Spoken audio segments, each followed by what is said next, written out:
There was nothing on it but a tiny golden key, and Alice's first idea was that this might belong to one of the doors of the hall. But alas, either the locks were too large or the key was too small, but at any rate it would not open any of them. However, on the second time round, she came upon a low curtain she had not noticed before, and behind it was a little door about 15 inches high. She tried the little golden key in the lock, and to her great delight it fitted. Alice opened the door and found that it led into a small passage, not much larger than a rat-hole. She knelt down and looked along the passage into the loveliest garden you ever saw. How she longed to get out of that dark hall and wander about among those beds of bright flowers and those cool fountains. But she could not even get her head through the doorway. "And even if my head would go through," thought poor Alice, "it would be of very little use without my shoulders. Oh, how I wish I could shut up like a telescope! I think I could, if I only knew how to begin."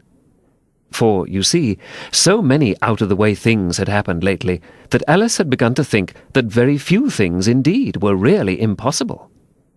There seemed to be no use in waiting by the little door, so she went back to the table, half hoping she might find another key on it, or at any rate a book of rules for shutting people up like telescopes. This time she found a little bottle on it. "Which certainly was not here before," said Alice, and tied round the neck of the bottle was a paper label with the words, "Drink me," beautifully printed on it in large letters.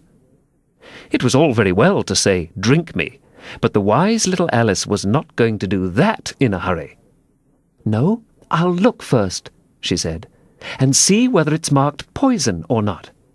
For she had read several nice little stories about children who had got burnt and eaten up by wild beasts and other unpleasant things, all because they would not remember the simple rules their friends had taught them, such as that a red-hot poker will burn you if you hold it too long, and that if you cut your finger very deeply with a knife, it usually bleeds. And she had never forgotten that if you drink much from a bottle marked poison, it is almost certain to disagree with you, sooner or later. However, this bottle was not marked poison, so Alice ventured to taste it, and finding it very nice, it had in fact a sort of mixed flavour of cherry tart, custard, pineapple, roast turkey, toffee, and hot buttered toast, she very soon finished it off. "What a curious feeling," said Alice. "I must be shutting up like a telescope." And so it was indeed. She was now only 10 inches high, and her face brightened up at the thought that she was now the right size for going through the little door into that lovely garden. First, however, she waited for a few minutes to see if she was going to shrink any further. She felt a little nervous about this,